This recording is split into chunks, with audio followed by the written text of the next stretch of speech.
Bismillahirrohmanirrohim deya statikani muvozanat shartlari bo'yicha misollar yechamiz. Innovadan 31-mavzu. Demak, mana misollar ko'rib beraman sizlarga. Gap qisqasi, oldin ko'rib berdim, boshqa misollar ko'rib berganman. O'tgan yilgi videolarda. Tushunarli? Dekabr oyidami ko'rdik, adashmasam.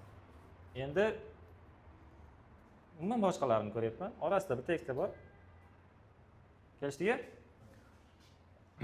Xullas gap qisqasida u yoqdan ham bu yoqdan ham ko'rasizlar.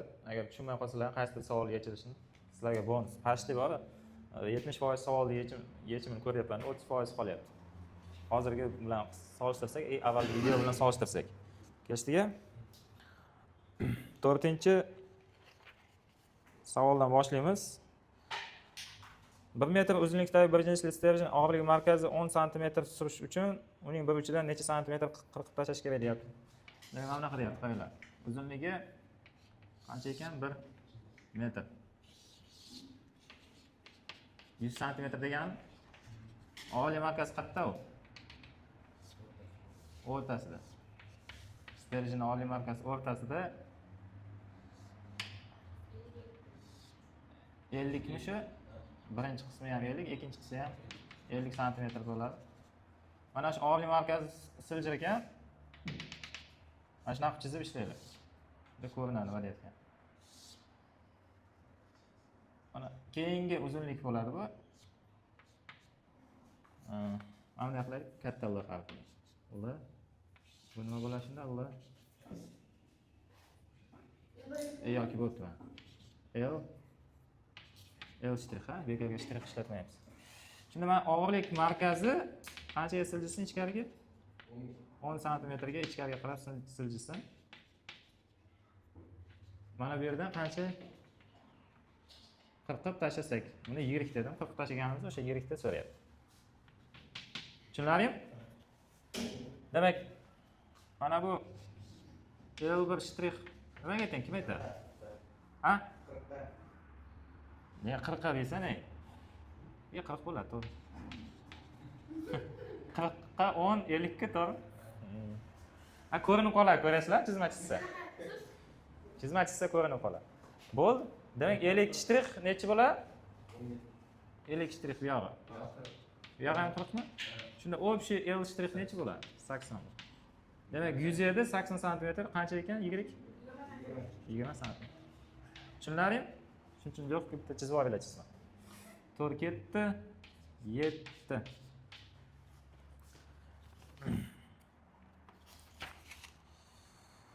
Xo'p. Chizamiz.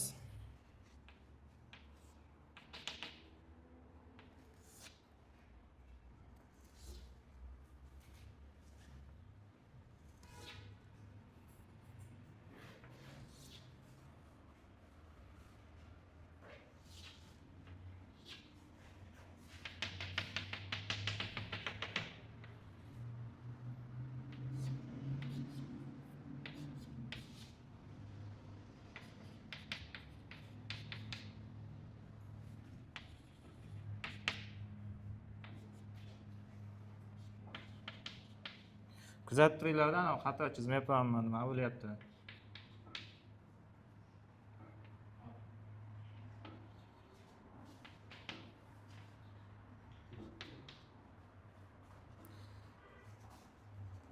Mana chizib bo'ldik. Og'irlik 30 newton, T1 T2 ga teng ekan. Mana bu T ni so'rayapti. So'rab. Ishlaymiz. Demak, nechta ip bitta? Bitta, ikkita, uchta, to'rtta, to'g'rimi? Mana bu yerda shunda 90 gradus. 90 gradus deb, mana bu yerda ham 90 gradus deb bergan. Bu qanaqa kuch bo'ladi? Taranlik kuchi P bo'ladi, mana og'irligi. Mana bu T bo'lar ekan, mana bu ipda taranlik kuchi. Mana bu ipda esa T 1 bo'ladi. Sal ichkariroqdan yozay, T 1 bo'ladi. Mana bu ipda esa keyingisida 4-sida T 2 bo'ladi. Qaranglar, nima ish qilaman?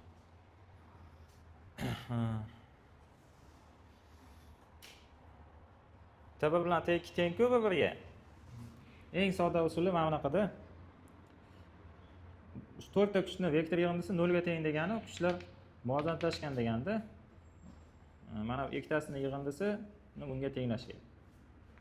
Eng oson shu. Mana ikkitasi natijasi nima? T kvadrat plus b kvadrat ildiz ostida, to'g'rimi? T bilan f natijasi. Endi mana bu o'rtadan chiqadi-da, sabab 53 bo'lib turibdi. Mana 90 bo'lsa, mana bu yer necha? 2 mana burchak. Xo'p, 53 tayyorlab tashlaymiz. 127 bo'ladi. Shu 127 dan 2 ta bo'ladi. Keyin tekini pastga tushirib yozib turay. Bu alfa bo'ladi, ha? Qanday aniqlanadi alfa? 360 ga tengimiz keyin. To'g'rimi? Mana to'rtburchak shakli-ku mana bu. Alfa plus 127 qo'shilgan 127 qo'shilgan 90 360 16 chiqadimi? 16 chiqadimikan?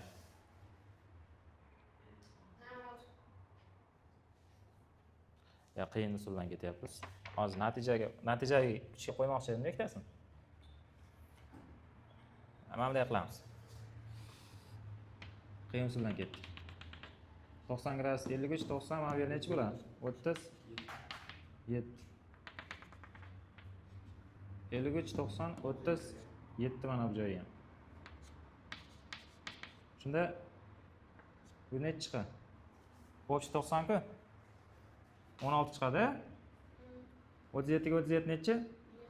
74 ga 16 shunda 16 chiqadi. 16 ni o'sha teng 2 ga bo'laveramizda biz. Erta natijaga kuch paydo bo'ladi-da, tushunyapsizlarmi? Mana shu alfa 16 chiqyapti-yu. Ikkitasini T1 bilan T2 ni natijasi, xullas agar to'ldirsak 16 gradusni teng 2 ga bo'laveramiz 8 dan. Nega teng 2 ga bo'lamiz? Chunki kuchlar teng. Tushunyapsizlar? Endi mana 8 ga 37 ni qo'shsak, mana bu T1 2 ni gorizont bilan hosil qiladigan burchak 45 gradus bo'ladi. Shunda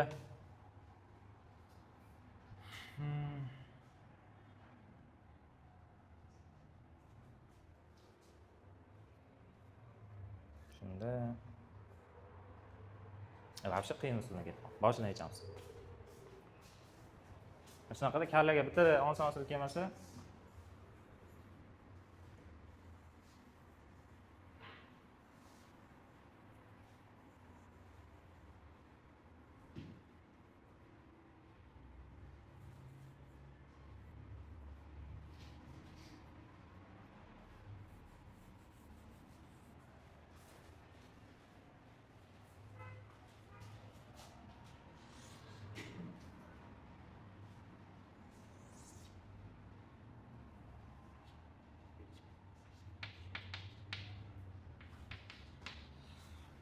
demak, mana bu yer T1 T2 da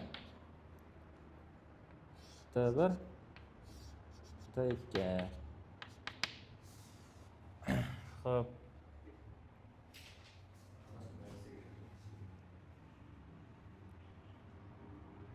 Buni qo'ysam.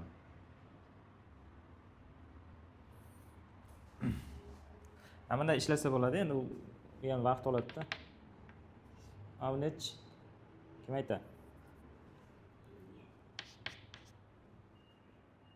53 mi? Chunki mana 53 90 37 mi? Keyin 90 yana 53 bo'ladi, to'g'rimi? Mana bu nechi? Davom etasan. 90 bu 37 bo'ladi. Shunda bittasini ko'rsataman. T1 da. T1 ikkita tashkil etuvchi ajraydi mana bu yerda. T1x va T1y va T1 tushunyapsizlar?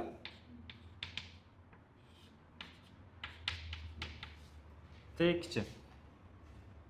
Ikkinchisini ham yozamiz. T2. Ikkita tashkil etuvchi ajraydi. T2x va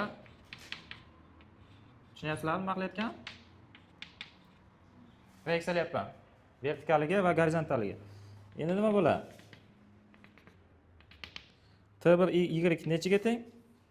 T1 y mana 53 gradus qarshisida bo'lgani uchun T1 ko'paygan necha? Sinus 53 bo'ladi. U degan nima? Sinus 53 necha? 0,8. 0,8 T1. T1 y 0,8 T1. T1 x esa 0,6 T1 ga teng bo'ladi. Tushunyapsizlarmi nima qilayotgan? Ha? T2x-chi? Yopishgan katetmi mana bu yerda 37 gradusga? Kosinus 37 bo'ladimi? T2 kosinus 37. Necha bo'ladi? Ha? 0,8 ta T2. Bunisi o'zidan o'zi 0,6 ta T2 bo'ladi. T2y. Bo'ldi, mana bunday qilamiz. T2y bilan T1y ni yig'indisini p ga tenglaymiz.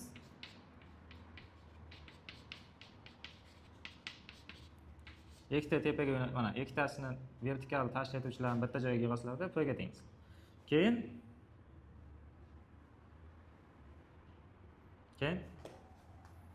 T2x bilan T1x ni mana ikkitasini gorizontal tashkil etuvchilarni t ga tengsiz. Tushunarli? Nima qilgan?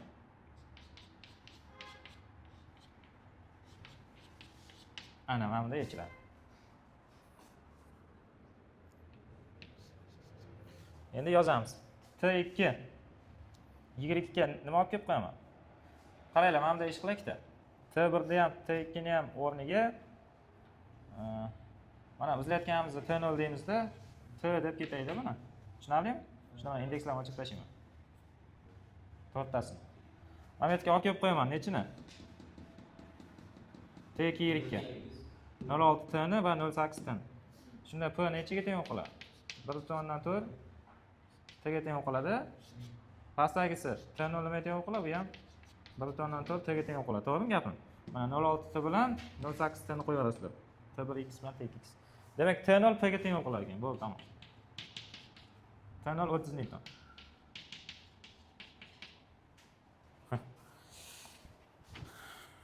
Shunaqa yoqimsiz misollar ham borda. Yanada oson usuli bo'lishi kerak. Kelmayapti kerak. 9-savol. Balki o'zlaring ishlab qo'yasizlar oson usul bilan. 9-savol. Chizmasini chizamiz. Og'ir shar silliq devorga tirab muvozanatda ushlab turilibdi. Sharga ta'sir qilayotgan F kuchining va ipning taranlik kuchi rasmda ko'rsatilgan vertikal devorning sharga ta'sir qilayotgan normal reaksiya kuchi tushunadi. Bu narsalar deyapti.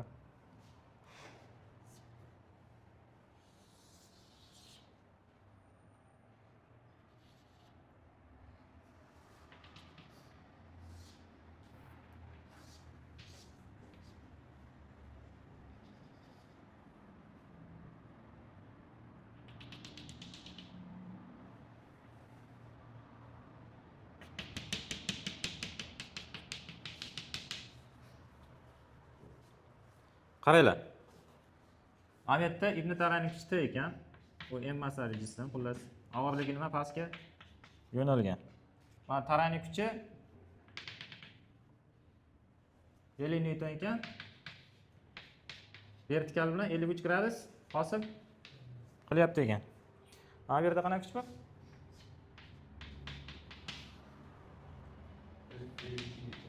Da idarib turibdi-da, bo'lmasa turib qoladi tikka. Tushunarlimi? Osilib turibdi ipga. Qo'limiz bilan itarib devorga tirab turibmiz. Shunda devor ham nima qiladi? Javob qaytaradimi? Reaksiya kuchi bilan. O'shani aniqlang deyapti. Aniqlang deyapti. Ishlaymiz. Radiusi r ga teng sharni.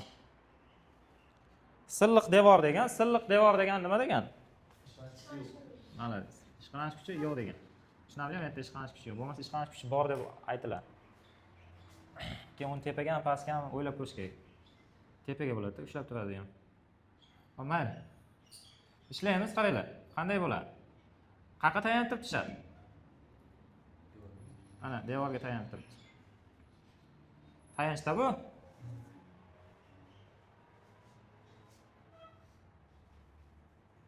Yoki Mana shunaqa ishlaymiz. Devorga tayanib turibdi. Keyin 3 ta kuchni topamiz. Massasi berilgan, aytgancha.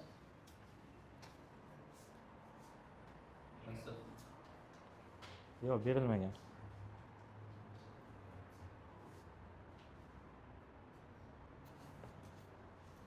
Xo'p, mana tayanch qo'yib oldik. Mana shu tayanch. Reaksiya kuchi yo'qolib qoladi, tayanch qo'ysak hozir.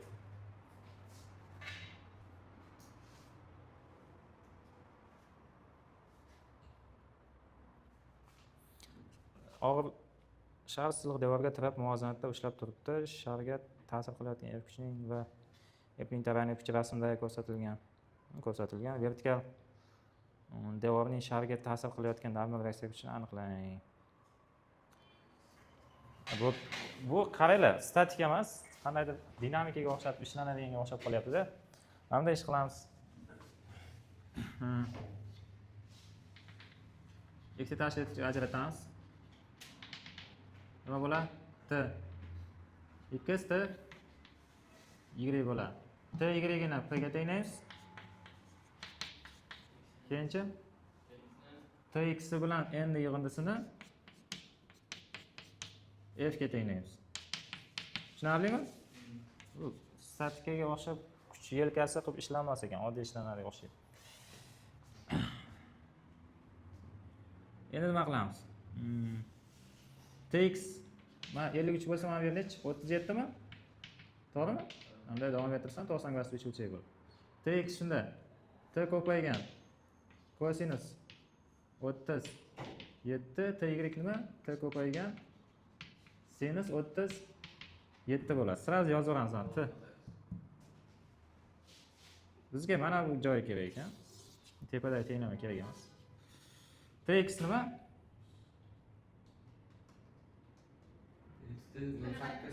Nol oltita plus n teng f bo'ladi. Shu yerda n topsak necha bo'ladi? F minus 0.6 t ga teng bo'ladi. F 52 bo'ladi, ayrilgan 0.6 ko'paygan necha? Tarangi kuch 50 mi? 0.6 ni 50 ko'paysa 30. 52 ni 30 ayirsa 22 newton ekan. Bormi shuna javob? Da javob.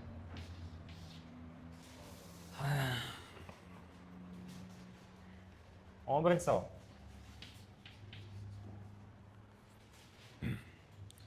Richagini A uchiga alfa burchagi ostida ta'sir qilayotgan kuch yelkasini toping deyapti kuchni. O tayanch deyapti. Mayli. Richag tayanchda turishi kerak. O nuqta va A nuqta richaglardan O nuqta va A nuqta tanlab olamiz. O nuqta qanaqa nuqta? Richag tayanchda turish nuqtasi, A nuqta kuch ta'sir qilayotgan nuqta F kuch. Shunda mana bu burchak alfa deyapti-da. Xullas yelkasini toping degan. Nima qilasizlar?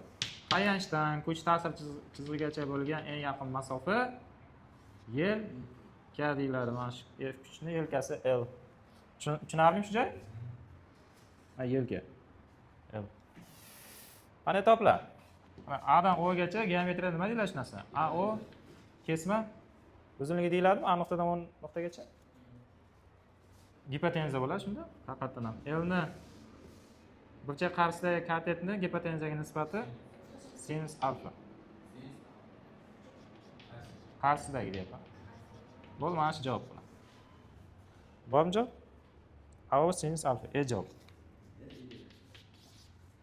11 ketdi, 23.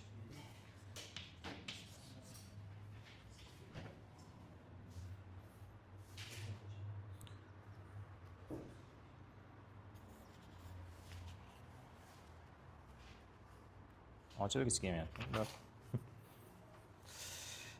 Qaranglar, massasi 240 kg bo'lgan tosh vaznsiz richag yordamida ko'tarilmoqda. Agar kichik yelka 0.6, uzun yelka 2,4 metr bo'lsa, katta yelkaga qanday kuch qo'yish kerak? Mana bunaqa deyapti-da. tinchroq ishlaylik. Mana bu yerda nima turibdi? Tosh turibdi. Massasi qancha? 240 kilogramm. O'sha kichik yelkaga va katta yelka. Kichik yelka 0.6 metr, katta yelka 2.4 metr degan. Kuchni katta yelkaga qo'yasizlar. Tushunarlimi? Mana yerda qanaqa kuch hosil bo'ladi?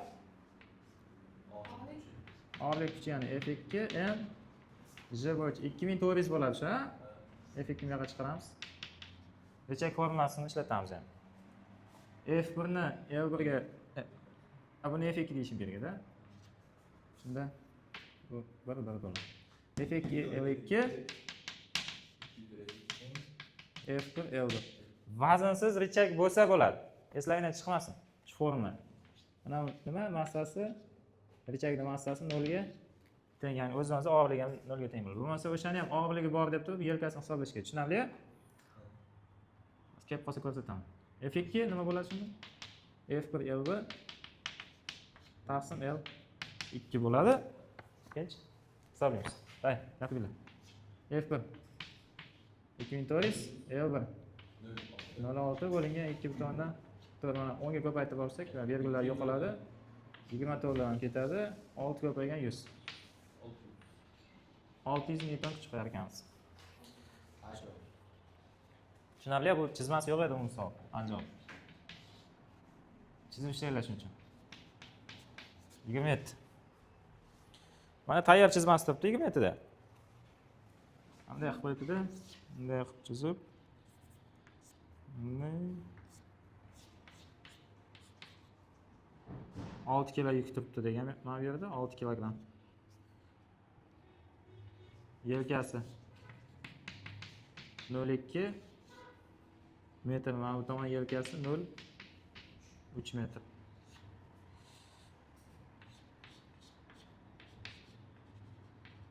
M2 teng 2 kilogramm deganda qo'shish kerak qancha kilogramm? Tushunarlimi? Shunaqa savol qo'ygan. X qancha qo'shish kerak? Demak, bu yoqda umumiy massa o'sha M2 massa desak, qo'shimcha yana X massa qo'shamiz. Tushunarli? Mana bu tomon massasi M1 desak, qayli buni massasi M deydigan bo'lsam, M2 massa umumiy massa X yuk qo'shilgandan keyin bo'ladi. M plus X bo'ladi. Nima qilamiz? Pastga yo'nalgan F1 M1J bu pastga yo'nalgan nima? F2 M2 J deb olamiz. Keyin o'sha richak formulasiga olib kelib qo'yamiz, mana tepadagi. Qanaqa qilib yoziladi shu? F1 F2 ni o'rniga yozamiz. M2 J X ya M2 J L 2. Tushunarli? M1 da o'rniga yozamiz. M1 J. O'zi L1 bor. Jlar qisqarib ketadi. Shunda kuchlar o'rniga massa qo'yib ketsak ham bo'ladi. Keyin sal shu ishni qilamiz. Kelishdiki? M2 nima teng?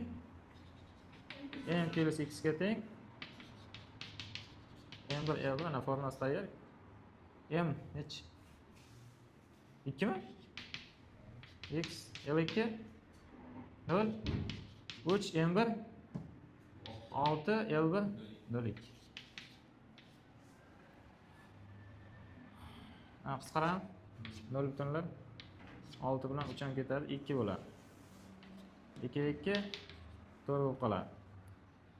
2 plus X 4 ga teng bo'lib qoldi. X teng 2 kilogramm qo'shishimiz kerak ekan mana. Tushunarlimi?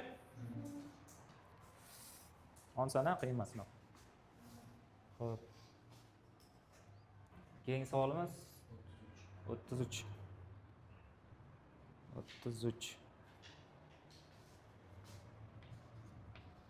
Qaranglar, mana bunaqa savol qo'yilgan 33 ta. Muvozanat holatda turmagan vaznsiz richak massasi aniqlansin debdi.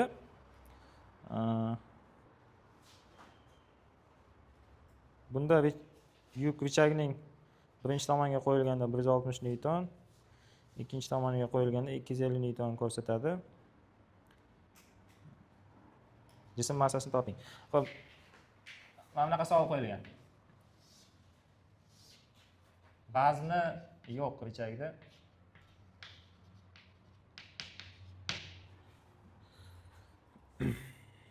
32 ni yechaydi. 34 niga. Hozir ma'nosini tushunmay qolasizlar misol. 32-misolda aytayapti, pallali vaznsiz tarozining nosozligi tufayli yuk bir pallaga qo'yilganda 2 newton og'irlik, ikkinchi pallaga qo'yilgan 18 newton og'irlik ko'rsatyapti. Yukning haqiqiy og'irligini toping degan. Mana bunaqa deyapti-da. Tarozi buzilgan ekan. Mana tarozi ko'rgansizlar. Bu tomonga qo'ysak. Xullas, agar muvozanat bitta gapda aytgan og'irlikda yuk qo'yamiz. F1 2 newton bo'lyapti ekan. Yana bitta chizaman. Xuddi shu chizmani.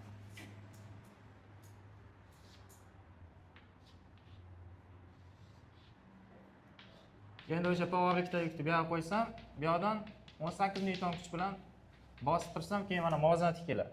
Tushunyapsizlar-a? Demak, o'zi o'rtada turadi. Palla. Tarozida bilasizlar-a? Ko'rgansizlar. Lekin bir ish qilamiz, bu buzilgan. Mana tayanch qaqadir qochib ketgan deb aytiladi buzilganda. Mana masalan 10 ga qarab qochgan bo'lsa, shunday yelka L1 va L2 ikki xil bo'lib qoladi uzunlik.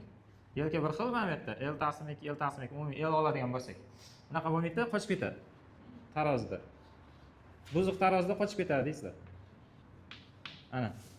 Ana endi rechak formulasini ishlataveramiz, javob chiqadi. F1 ko'paygan L1 teng bo'ladi P ko'paygan L2 ga. Bu chizmada esa F2 ko'paygan L2 teng bo'ladi P ko'paygan L1 ga.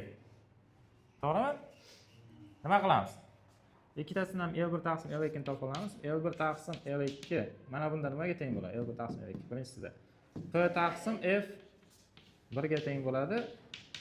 Bunisida L1 taqsim L2 nimaga teng bo'ladi? F2 bo'lingan P bo'ladi. Demak, mana bu joyini olsak, javob chiqar ekan. P kvadrat F1 ko'paygan F2 ildizga olamiz. Tushunarlimi? Ishlanishi. Xuddi shunga o'xshab ishlanadi narga ham. 33. O'ylab ko'rasizlar. Bu yerda massasini so'ragan jiga bo'lib qo'yasizlar bu. Olisizlar, shu formulasini razı ishlab to'ringlar. 2 bilan nima qilamiz? 18 ni qiymatlarini olib kelib qo'yamiz, ko'paytiramiz. Ildizdan necha chiqadi? 6 newton ekan vazni. Qo'yilayotgan yukni vazni. Tushunarlimi? Misol. Hop, keyingi savol nechi?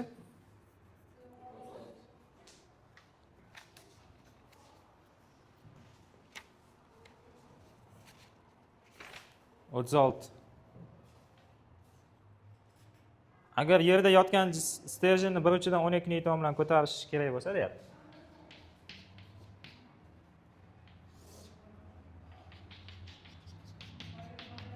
Ha, yerda sterjin yotibdi, o'shani uchini ko'tarishimiz mumkin ekan, qancha? 12 newton bilan. Keyin aytilyapti-da, ko'tarilgan payt qanaqa vaziyatga keladi? Mana bunday bo'lib qoladi. F kuchi yordamida ko'tarsak bo'lar ekan deyapti-da. Og'irligi qanday deyapti? Nima deb o'ylaysizlar? Sterjinning massasi qanday deyapti? Mana massasi. Demak, massa markazini nima qilasizlar? Pastga yo'nalgan deysizlar. Og'irlik kuchi massa markazi bo'yicha og'irlik kuchi paydo bo'ladi, mg deb yozib olasizlar. Endi mana bunday ishlarni qaranglar. Mana bu tayanchmi? Shu tayanch atrofida aylanyaptimi jism? Aylanyapti.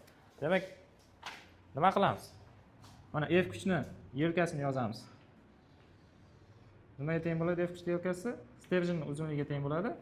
Og'irlik markazidagi kuchni yelkasi L taqsim 2 bo'ladi. Shunda qaranglar. Mana F kuchini yelkasi soat strelkasiga teskari minus kuch momenti bo'ladi. Bu soat strelkasi bo'ylab aylantirib beradi. Tayanchga nisbatan tushunyapsizlar? Pastga bosishga harakat qiladi AB kuchi. Shunda buni kuch momenti plus bo'ladi. Plus qilmayman, xullas. Plus MP deb yozmoqchi edim. Nima qilamiz endi? MF bilan MP ni tenglaymiz. Kuch momentlari. MF F ko'paygan yelkasi MP nima? MP bor deysiz. F ko'paygan L taqsim 2. Qisqarsa P nima bo'ladi? 2F bo'ladi. Buni o'rniga mj qo'yamiz va massani topamiz. 2F taqsim J bo'ladi. 2 ni 12 ga ko'paytirib 10 ga bo'lamiz. Necha bo'ladi? 2.10 kilogramm. Men mana bu narsani aytib ketmoqchiman sizlarga. Ko'tarish uchun kerak bo'ladigan kuch vaznini yarmiga teng. Tushunarlimi? Mana shuni yodlab olaylik. Vaznini yarmiga teng. Masalan, yana mikrofon bir qop un deb tasavvur qilaverasizlar. Yoki mana yog'och shunaqa. Xaladnik ketgan, xaladnikka o'xshadi. Xaladnik yerda yotibdi, dumalab tushib ketdi. Uni tikka ko'tarish uchun o'sha mj kuch kerak-da. To'g'rimi? Lekin bir tomondan ko'tarish uchun mj taqsim 2 kerak bo'ladi. Chunki yarmini yer ko'tarib turadi. Tushunarlimi? Chunki ikkita tomondan ikkita odam ko'taradigan bo'lsa, yarmiga tushadi. To'g'rimi? Shuni eslab qolinglar, mana buni eslab qolinglar. Juda muhim narsa bu. Vaznini yarmiga teng. 36 ketdi, 30, 38. 8. Uchlariga 5,5 va 1 kilogramm bo'lgan M1 M2 massa ekan. L uzunlikdagi sterjin uchidan L taqsim 5 masofada qo'yilgan tayanch ustida muvozanat turibdi. Sterjin massasi qanday debdi? Demak, sterjin uzunligi L ga teng. L taqsim 5 deyapti, o'zim tayanch qo'yilgan joy. Uzunligini 5 dan 1 degan, to'g'rimi? L taqsim 5. Mana bu yerga ilingan. Nima deysizlar? M massa deysizlar. Bu yoqqa ham M massa ilingan. Mana bu yerga necha bo'ladi? Bo'yla tezligiga. L taqsim 5 bo'ladi. Shunda katta yuk bittasi 5,5, bittasi 1 ekanda. 5,5 M1 ekan. M1 haqiqiylansa bu yoqqa ham bu yoqqa. Kattasi. Kattasini chap tomonga, yo o'ng tomonga. Chap tomonga. Tushunarlimi? Kuchini yelkasiga ko'paytirasizlar. L1 debdi endi mana L1. Massasini yelkasiga ko'paytirib ketaverasizlar, kuch demasdan. Ko'rishdingmi? Lekin yana bitta joyi bor. Mana nimasi bor bu yerda? Og'irligi bor richagida. P0 desam, yelkasi nima bo'ladi uni? L 0 bo'ladi. Xo'p. Mana nimaga teng? Kim aytadi? O'rtada-ku. L ni yarmimi? L taqsim 2 bo'ladi. Mana bu L taqsim 5. L taqsim 5 ga L0 va L taqsim 2 ni qo'shsak, L ni beradi.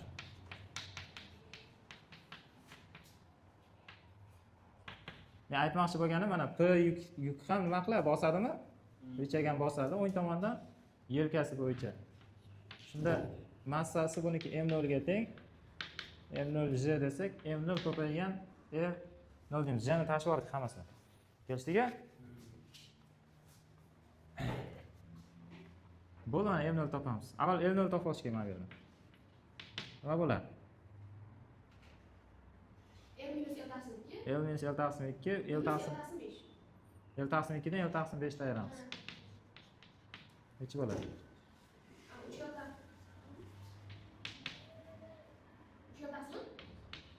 3 L taqsim 10 bo'ladi.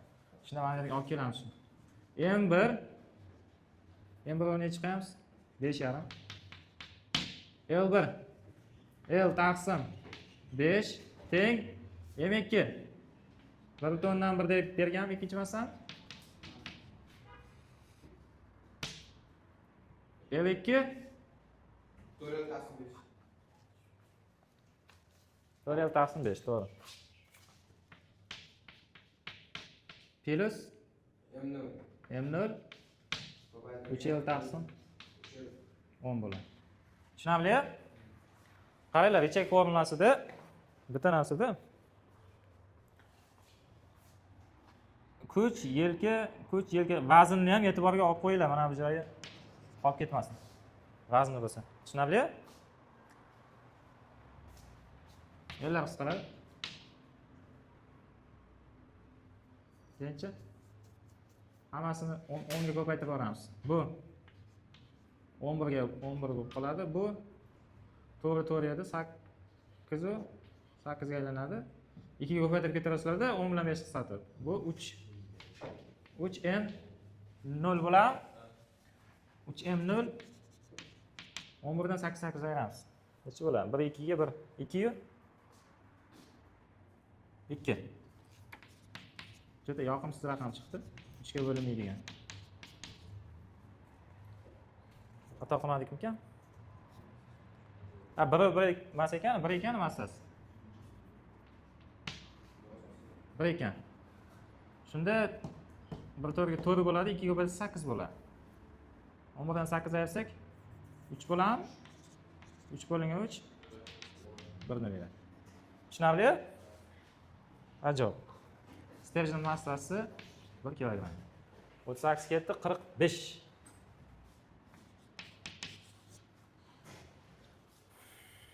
Qaranglar. Rasmda ko'rsatilgan yashikni ag'darish kerak deyapti. 10 kilogramm yashik berilgan ekan. Massasi 10 kilogramm. Kub shaklidagi yashik. Demak, tomonlari nima bo'ladi? Teng bo'ladi. Kuch qo'yildi deyapti, F kuch. Nechi? Shuni topishimiz kerak. Va burchak o'sha kuchni vertikal bilan hosil qiladigan burchak berilgan 30 gradus. Topamiz. Tayanch qayerda bo'ladi? Chap tomon, o'ng tomon.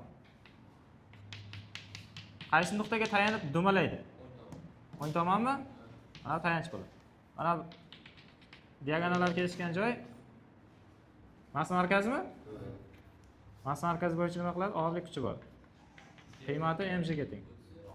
Shunda mana og'irlik kuchini tayanchdan tushunyapsizlarmi? Yelka bo'ladi. Og'irlik kuchining yelkasi bu. LP deb tursam bo'ladi. Mana bu esa tayanchdan kuch ta'sir chizig'igacha bo'lgan eng yaqin masofa. Yelka L F. Tushunarlimi? Endi nima qilamiz? Mana P kuch tayanchga nisbatan bosadi, ya'ni aylantiradi jismni qanaqasiga? Soat strelkasiga teskari. F kuch soat strelkasi bo'ylab aylantiradi. Shunda bittasini kuch momentini, ikkinchisini kuch momentiga xohlasa xohlamasa teng bo'ladi, xullas. Tushunarlimi?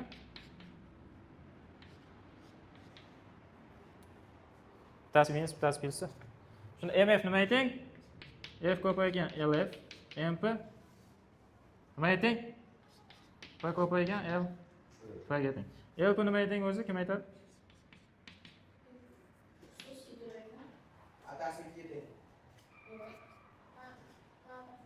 Atasini 2 ga teng-ku.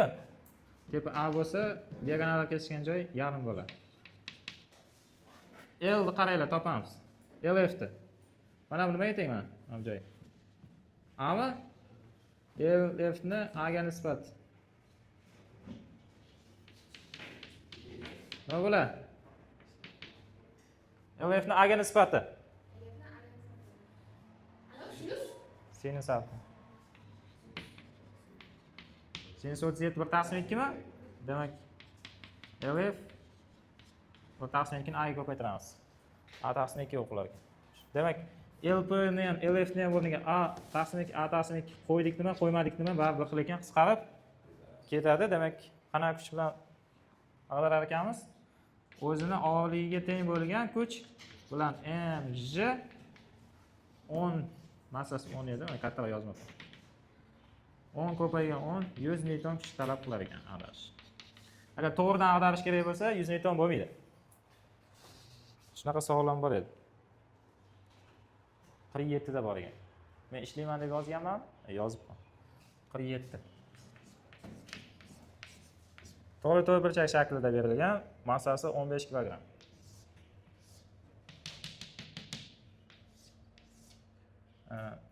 Bo'yiga 75 cm, eniga kengligi degan bursakda 50 cm. Og'irlik mana markazida diagonalar kesishgan nuqtada bo'ladi. To'g'ri burchak shaklga to'g'rimi? Past kenarga tayanchni o'zi berib qo'yibdi chizmada, mana shu tayanch atrofida dumalaydi. Agar F kuch mana bunday qo'yilgan bo'lsa degan. O'shani topinglar. Massasini qancha bergan? 15 kg. Tushunarlimi? Yig'ishtirib telefonni Jamshid. Ham nima bo'la? F kuchni yelkasimi? LF. Bu nima? Og'irlik kuchni yelkasi 90 gradus ostida tushdi degan, eng yaqin masofa bo'ldi degan. LP. Nima qilamiz? Aytinglar. Bittasini kuch momenti ikkinchisiga teng bo'ladi. Bittasi chunki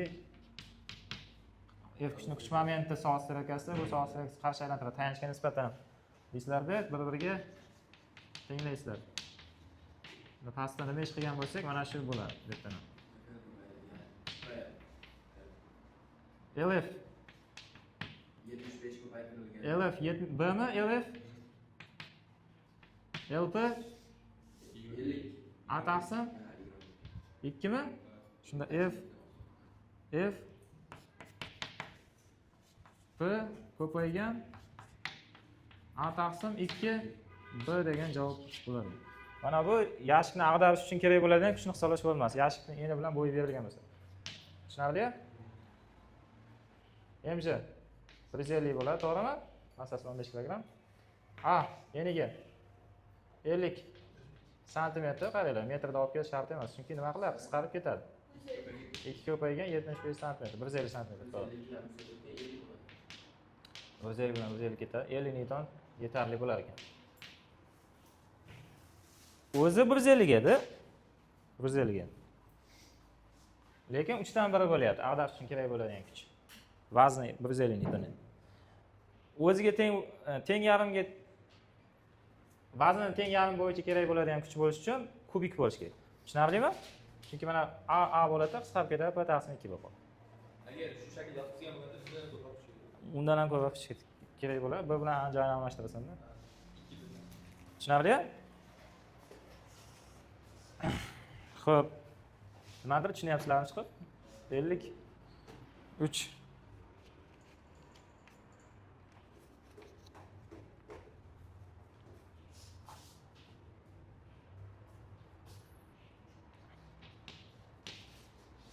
Uchinchi savol. Massasi 240 kg. Jamshid, nima bo'lyapti? Ha? Nima bo'lyapti, deyman?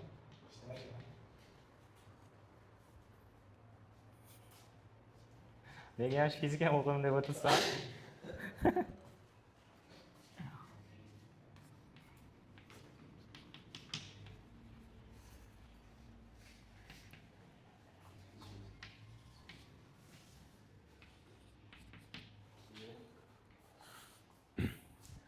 AB kesma uzunligi mana bu yer. Aytib yozing. Necha metr? 10 metr. 10 metr. AB 2. 2 metr. Uyga keting kelyapti o'xshaydi, shoshilayapsan. 53. O'zim ham yo'qotib qo'ydim. BC 18 metr, keyin 10 metr bo'lar ekan. Общий A dan C gacha 10 metr shunday. nima degan? Reaksiya kuchlarini toping degani. Vazni 240 kilogramm ekan mana. Xodada, ya'ni katta xoda. Bitta tayanch uchiga, bitta tayanch 2 metr ichkariga qo'yilgan. Yog'ochlar bo'ladi, taxlab qo'yadi sotganda. 10 metrli yog'och ekan. Juda uzun daraxt ekan-a. 10 metrli yog'och bo'lsa. Mayli. Massa markazi o'rtada bo'ladimi?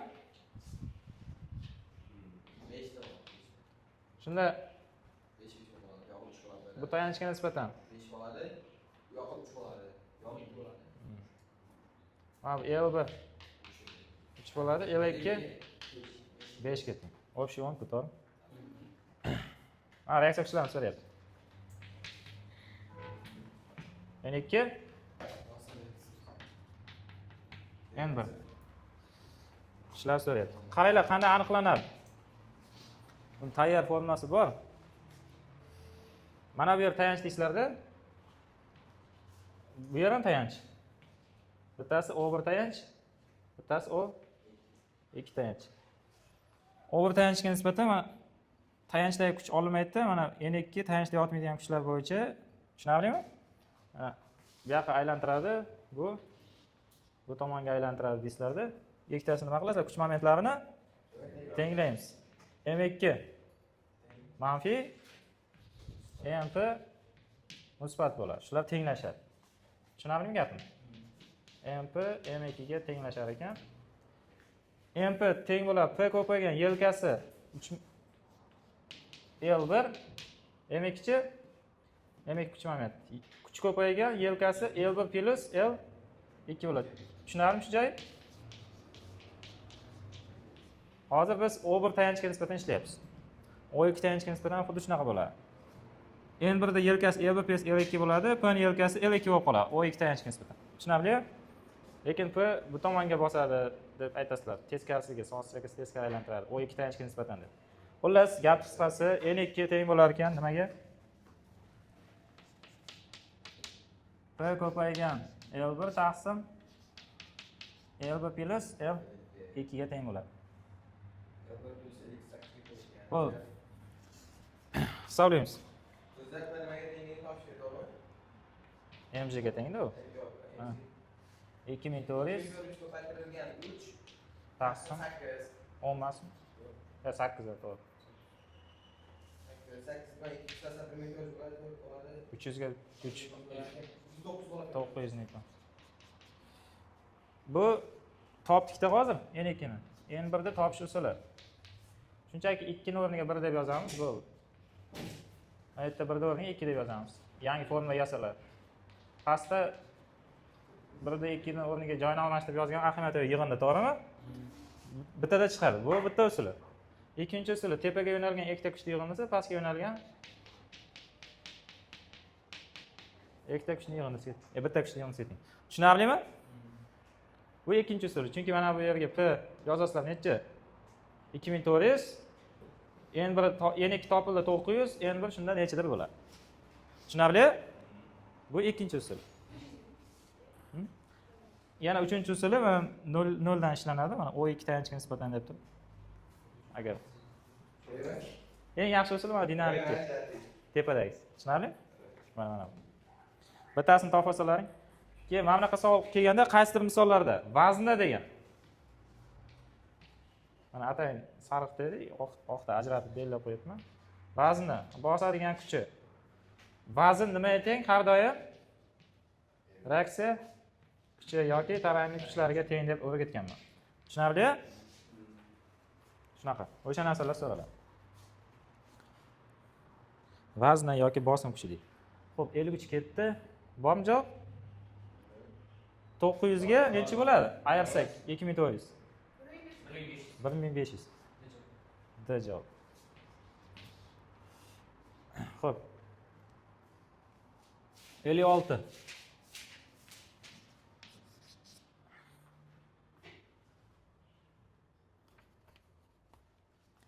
Qaranglar.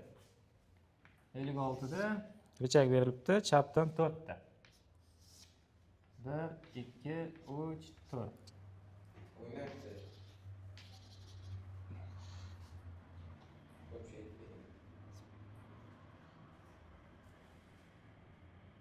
O'ndan 3ta ekan.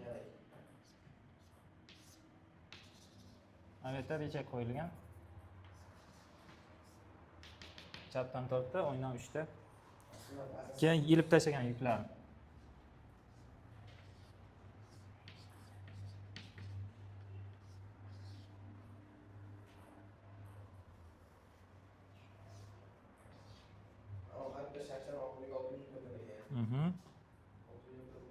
Asl uyga yetim kelyapti.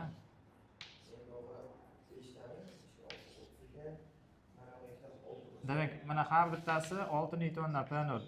Tushunarlimi? Mana shu P0larda xullas. Nechiga teng? 6 newton. Mana ilinganini toping deyapti. Rasmda ko'rsatilgan yukning vazni. Mana P ni so'rayapti. So'rab. Tushunarlimi? Qaranglar, juda oson. Nima qilasizlar? P0 ko'paygan tayanchga nisbatan hammasi tenglama qilib yoziladi. P0 ko'paygan yelkasi 4. Ikkita P0 ko'paygan yelkasi 3. Ikkita P0 ko'paygan 1. Mana har bitta kattaga birdan deb olamizda, tushunarlimi? Keyin P0 ko'paygan 1, P ko'paygan 2, mana P ko'pi? 2. P0 ko'paygan 3. Mana shu javob. 4 ta P0, 6 ta P0, 2 ta P0, 12 ta P0 bo'ladi. P0 ga 3 ta P0 qo'shsam 4 ta P0 bo'ladi va 2 ta P bo'ladi. Olib o'tsam 8 ta P0, P 4 ko'paygan 6, 24 neydi? Tushunarlimi? Ha? Boya tushuntirdim sizga shunaqa misol. Xuddi shunaqa ishlang. 56 ketdi. 57 mi keyin? Yo'q, qo'shimchani sog' qo'shmang ustozga. 61.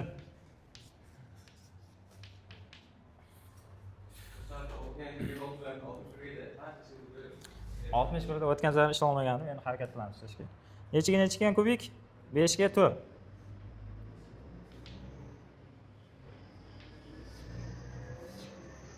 Bir, 2, 3, 4, 5.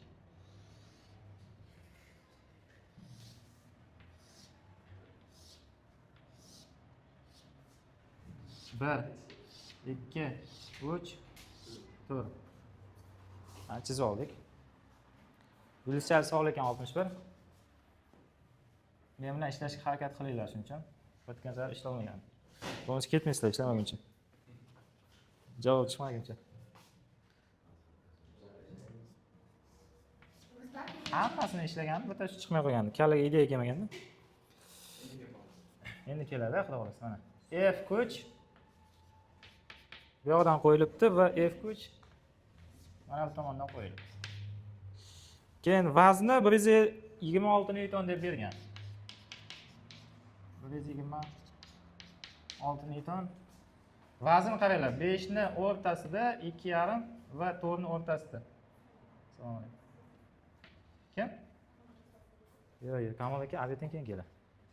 Obedda keladi, soat 2 dan keyin. 68 59 85 90. Mana bu yerda nima? Vazn.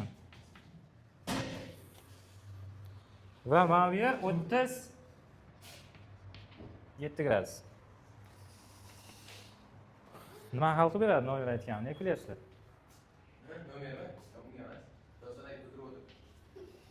Qaranglar. F kuchni yelkasi. Mana bu F kuchli yelkasi. Nima bo'ladi? Tayanchdan kuch ta'siri chizig'igacha bo'lgan eng yaqin masofa 2 ga teng ekan. Bitta kattagida nima deymiz? Birlik deb olamiz. Mana P kuchni yelkasi mana. Nechi bo'ladi? Ha? 0 5 bo'ladimi? 0,5 yarim-ku kattay. Mana P kuchni yelkasi tayanchdan kuch ta'sir chizig'igacha bo'lgan eng yaqin masofa. Xo'p, endi mana bu F kuchli yelkasini topishim kerak. Qayerga tushadi bilmayman buni. Kuch ta'sir chizig'i aytga tushadi deb taxmin qilamiz. Shuni topishim kerak. Topamiz. Qaranglar. Mana chiziq davom ettiramiz. F kuchni. Ishlasa chiziq deb turib. Izlashib olinglar endi menga. Mana bu necha gaz? 90. 37, 90, yo'q. To'g'ri chiziq. 53 mi? 53 mi? Mana burchak so'rayapman. Mana burchak. Tushunarli? 37, 90, 53. Xo'p. 53 bo'lsa, mana chiziqni dakansa davom ettiramiz. Mana bu yerda ham davom ettiramiz. Mana 90 bo'lsa bu ham 37 bo'ladi. mana masofani x deb oltiraman prosta. X ni 4 ga nisbat 4 ta katakka bu tomon. Necha bo'ladi? X ni 4 ga nisbat. Burchak qarshisidagi katetni 53 gradus burchak qarshidagi katetni 4 ga nisbati. Yana bitta katetga nisbat. 90 gradus met, uch burchak. Necha bo'ladi? O'ylangan. Tangens 53 bo'ladi. Burchak qarshidagi katetni bu burchakka yopishgan katetga nisbat. Tangens 53 degan sinus 53 bo'lingan kosinus 53. Sinus 53 dan 0.8, kosinus 53 dan 0.6. 4 taqsim 3 bo'ladi. X nechi chiqadi shunda? 16 bo'lingan 3 bo'lyaptimi? Mana bu nechaga teng? 3 ga tengmi? X plus 3 mi bu? Bu tomon 90 gradus bo'lib, masofa yelka tushgan bo'lsa, bu tomon ham 90 gradus bo'ladi. Shuni 3 burchak yasalar. 53 bo'lsa, 90 bo'lsa, mana bu 37 bo'ladi. To'g'rimi gapim? Mana bu yelka misol uchun y deb yozib yuborik. Harflar ko'p-ku. Y ni mana x plus 3 ga nisbat. 37 gradusga nisbatan. Y ni sinus 37 bo'ladi. Shunda y ham necha chiqadi? X plus 3 ko'paygan 0.6 mi? 0.6. X necha chiqdi meni? 16 bo'lingan 3 chiqdi. 16 bo'lingan 3 qo'shilgan 3 ko'paygan 0.6 bo'ladi. Shunda mana yelkasi chiqib keladi F kuchni. 25 Xo'p, 25 taqsim 3 bo'ladi. Ko'paygan 0.6. 0.2 bo'la qolsin. 0.2 bir taqsim 5 da 25 ko'paysa necha bo'ladi shunda? 5 bo'lar ekan. Ana. Y topildi mana shu kerak edi bizga Y yelka. Endi nima qilaman? Qaranglar. Mana F kuch. Mana tayanch qanaqa aylantiryapti bu? Soat sirakasi bo'ylab aylantiryapti. Musbat bu mana buchi. Bu yoqqa aylantiradi. Ko'ryapsizlarmi mana? O'tkazib olasizlar. Bu ham bu soat sirakasi qarshi aylantiradi, minus kuch momenti. Tushunyapsizlar? Plus. Bu ham qarshi mana. Linki ham minus bo'lar ekan. Shunda mana P kuchni kuch momenti va mana F kuchni kuch momenti bir tomonlama bo'ladi. Ikkitasi manfiy bo'lib qoldi. Yozamiz. F ko'paygan yelka qo'shilgan P ko'paygan nima? Yelka va F ko'paygan yelka. 5 ku yelkasi, to'g'rimi? Qizildagi qiymatlarni qizil, sariq ko'paytman, qizil, sariq. Ranglarni ajratib qo'yibman. Ko'rinyaptimi axir? P ko'paygan P taqsim 2 yoki 5 ta F, 2 ta F, 3 ta F ga teng qoladi. Bizdan F ni so'rayaptimi? F necha bo'ladi? P taqsim 6 bo'ladi. P kelyapti bizda 126 newton 6 ga bo'lsak 21 newton kuch ekan. Bu yoqdan F bir xil kuchlar qo'yilgan. O'sha kuchlar 21 newtondan ekan. Tushunarlimi? S javob. Ana, so'zlar. Xo'p. Keyingi savol. 64. 4 ta 5 ta misolimiz qolibdi.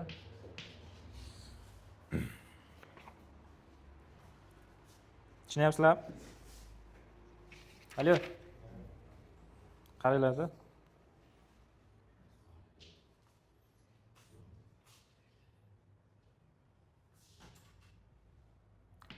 64-savol mana bunaqa. Bitta ko'chmas blok. Ko'chmas blokdagi ip V0 tezligi bilan tortilyapti. Ko'chmas blokdan aylantirib o'tilgan. Bu yerga yuk ilingan. Yuk qanday tezlikda harakatlanadi yuqoriga degan.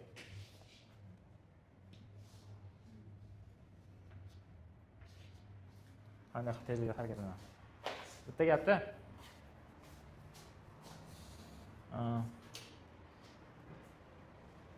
mana bu yerga qo'yilgan kuch F. Kecha bloklar statikasini ishladik-ku. F. Qarayni kuchi. Shunda o'rtasidan olamiz. F 2F bilan pastga necha? 2F bo'ladi-da, harakat kelish uchun kamida teng bo'lishi kerak. To'g'rimi? Kamida teng bo'lishi kerak. Bitta gapni aytayin. Bu tomon F kuch hosil bo'lyapti, bu yoqda 2F kuch hosil bo'lyapti. Kuchdan 2 marta yutilyapti. 2 barobar og'ir yukni tepaga F kuch bilan tortyapmiz tepaga. Mana og'irligi 2F deyapmiz. Tushunyapsizlarmi? Lekin masofadan 2 marta yutkazib qo'yamiz. Mana bu pastga ipdan bitta nuqta olsak, o'sha nuqta pastga S masofaga tushsa, lekin mana blok bor-ku, blokdan bitta nuqta oldim. U S taqsim 2 masofaga ko'tariladi. Kuchdan 2 marta yutgan bilan masofadan 2 marta yutkazadi. Mexanikning oltin qoidasi. Tushunarlimi? Masofa esa tezlikka to'g'ri proporsional. S v-ku. S dan v ko'payganda-ku. Shunda mana blok S taqsim 2 masofaga v tezlik ko'tarilyapti deymiz-ku. Tushunarlimi? Mana S0 ga mana v0 qo'yib olsalaring, v0 2 v ga teng bo'ladi yoki v teng tenglik yozsa ham bo'ladi, hech narsa qilmaydi. v0 bo'lingan 2 bo'ladi. 2 barobar kichkina tezlik bilan ko'tariladi mana bu joy. Tushunarlimi? Mexanikning oltin qoidasi bo'yicha ishladik. Любой mexanizm kuchdan necha marta yutib bersa, masofadan shuncha marta yutkazadi deb aytiladi. Masofadan shuncha marta yutsa, kuchdan shuncha marta yutkazadi. Tushunarlimi? Mana Richak yordamida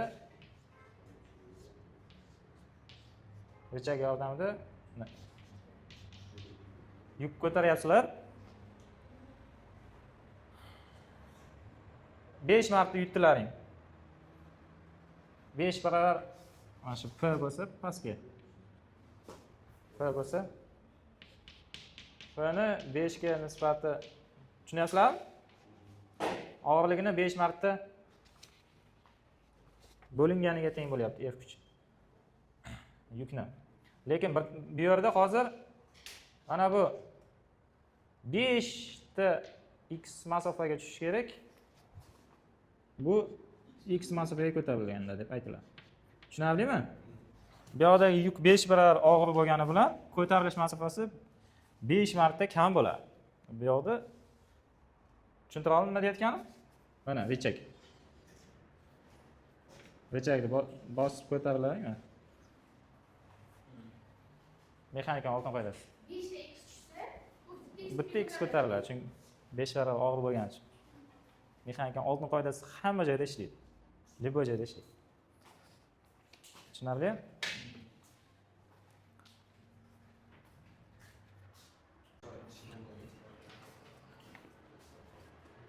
Oltmish besh.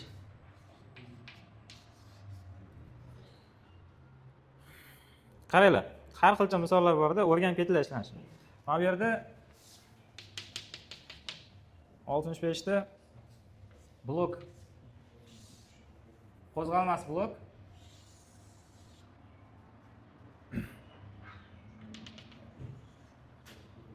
Birinchisi, ikkinchisi, uchinchisi.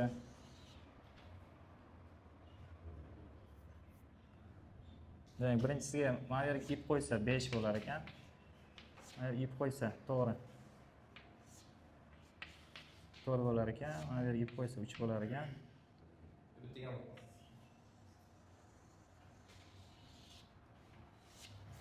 Qo'ysa 2 bo'lar ekan. Mana yerga yib qo'ysa 1 bo'lar ekan. Qaysi ipdan tortsak 4 kilogramm massali yuk. Qaysi ipga 10 kilogrammlik massali yuk qo'ysak, mana bu yerga 4 kilogrammlik massali yukni ko'tarib turadi deyapti. Tushunarlimi? Mana bunda ishlaysizlar, buni qiyin emas.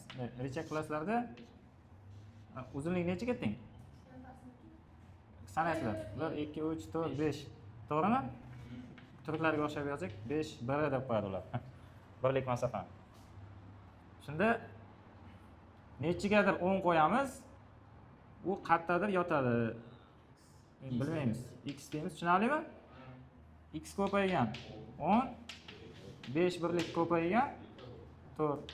X teng 2 chiqadi. Demak 2 gachani tortamiz. Tushunarlimi? 4 3 ta bo'ladi. 2 birlik. 2 birlik masofa chiqdi-yu mana bu. X. To'g'rimi? Shunda 3 ga qo'yish kerak ekan. 10 kilogrammlik yukni mana bu yerga. Tushunarlimi? 2 emas, 3 deyapman-a.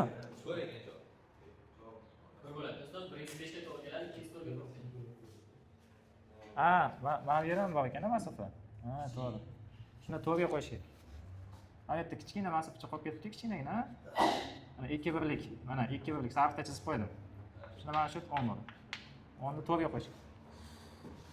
Yaxshi ham orqadagi javob bo'ladi. 65 ketdi, 68.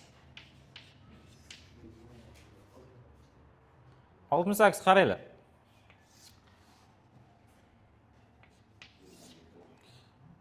Bir, ikki, uch, to'rt. 1, 2, 3, 4. Tayanch qo'yilgan. 6 ta keyin. 1, 2, 3, 4, 5, 6. 6 ta bo'ldimi? 3 taga 3 ta.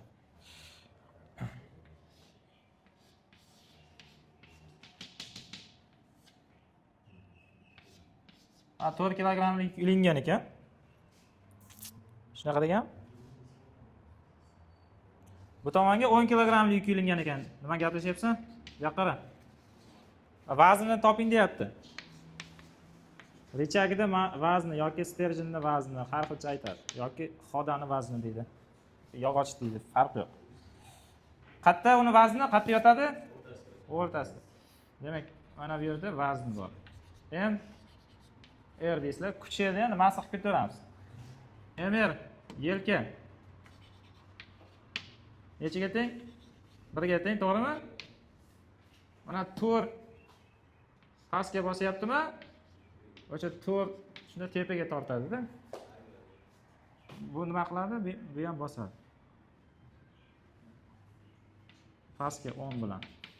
Qaranglar, nima qilamiz? Mana bu pastga 4 bilan bosadimi? Navrot ko'taryapti. Nima qilyapman bu? Qanaqasiga aylantiryapti? 10 kilogramm. Qarshi minus bo'ladi.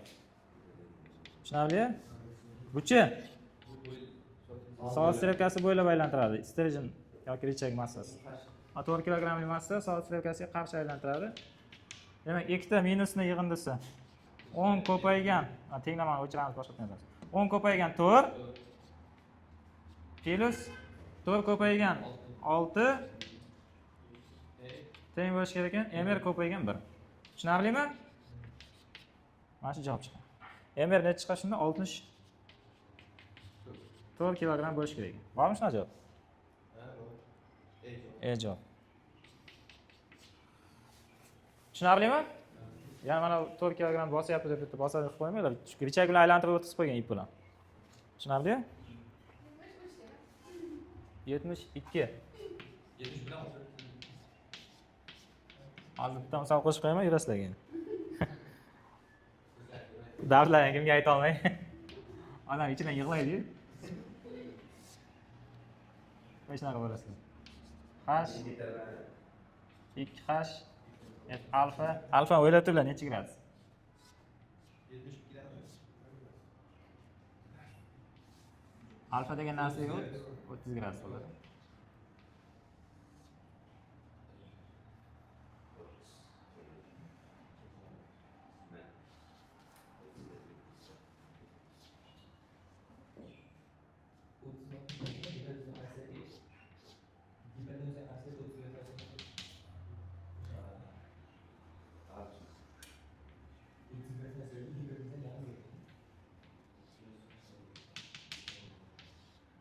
Chizib oldik.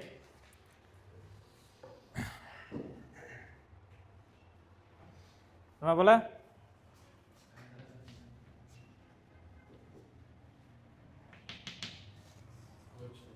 Ishlaymiz.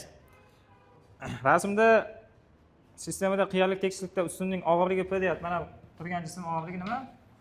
P ekan. Xo'p. Ishqalanish yo'q deyapti qiyolik tekislikda.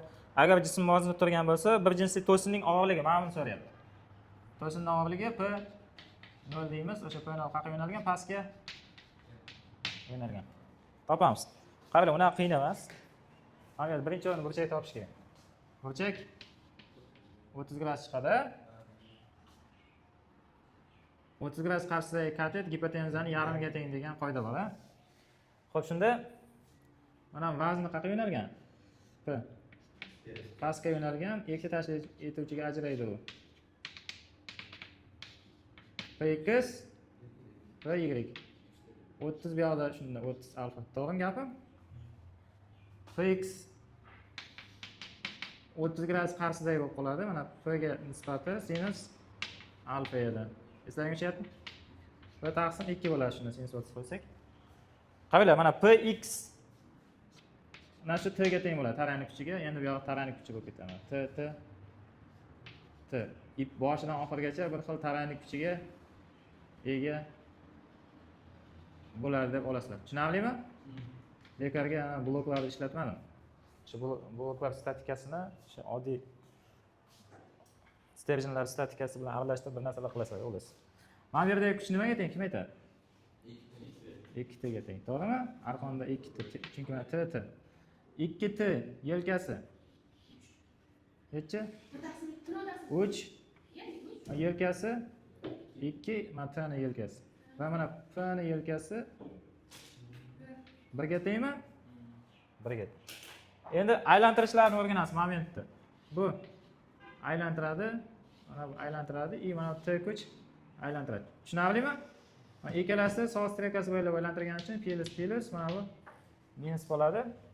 P0 ni 1 ga ko'paytiramiz. Tenglaymiz nimaga? T ni 2 ga ko'paytmasi va 2t ni 3 ga ko'paytiramiz. Yelkani kuchga ko'paytirib ketaveramiz. To'g'rimi? Shunda P0 nima chiqadi?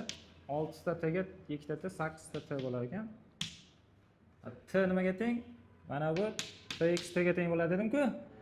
Mana t p taqsim 2 ga teng. O'rniga qo'yaverasizlar. 4 ta p, ya'ni mana buni bundan 4 marta olib qo'yish kerak mana yukdan. Mana sterjin. 4 p degan javob bor. Qaysida turibdi? D. 73. Misol tushunarlimi 72? Xuddi shunga o'xshab qolganlar ham ishlanadi. 70 ham bilishlari savolgan. Kattaroq chizish kerak, bunaqa savollar chizmasin, kattaroq chizib, chiroyli qilib ishlash kerak.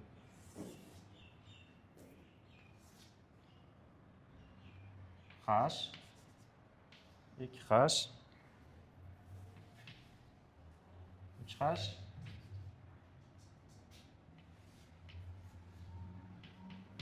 P1 это blok turibdi. Dumaloq.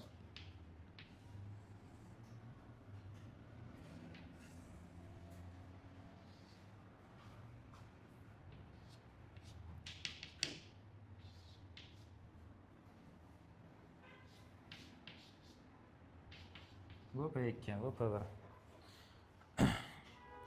P1 taqsim P2 ni toping degan. Muvozanatda turibdi dedi, bo'ldi. Mana shu sistema muvozanatda turibdi degan. Tursa, P1 taqsim P2 ni toping. Topamiz, qaranglar. Bunaqa qiyin emas bu ham. Alfa buni bu beta deb olasizlarda, mana P1 ni nimasini olasizlar? P1 x ni olasizlar. Kelishdiki? Bu tomondan P2 ni x ni olasizlar. Shunda mana P1x mana bu yerda tavanlik kuchi nima? P1x bo'ladi deysizlarda, mana ipni boshidan oxirigacha tavanlik kuchi bir xil bo'ladi deb turib, mana blokdan P1x va P1x deb ikkita kuchni chiqarib qo'yamiz. Mana blok o'rtasi mana P2x ni ko'taraman bu yoqqa. Tushunarlimi? Это T deb o'tirganim yo'q, сразу vazn bo'yicha yozib ketyapman. Bu javob chiqdi. P1x ikkita P1x teng P2x bo'lib qoladi. To'g'rimi gapim? Ko'taramiz. Hop. 2 ko'paygan P1x P1 ko'paygan sinus alfa bo'ladi. To'g'rimi gapmi? Mana bu chap tomondagi qiya tekislikda turibdi. P1x. Bu P2 ko'paygan sinus beta bo'ladi. Tushunarli? 2 ko'paygan. Bizga P1 taqsim P2 kerak. P1 taqsim P2 teng bo'ladi. Sinus beta taqsim 2 ta sinus alfa bo'lar ekan. Sinus beta mana uchburchak uchun h ni 3h ga nisbati bu uchburchak uchun sinus alfa h ni 2h ga nisbat. Hlar ketadi, 2lar ketadi, hlar ketadi, bir tarafni chiqib qolar ekan. Tushunarlimi?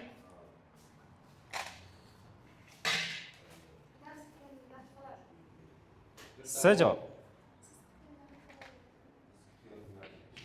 Sizlar kutgan daqiqalar keldi. Uyga ketadigan daqiqalar.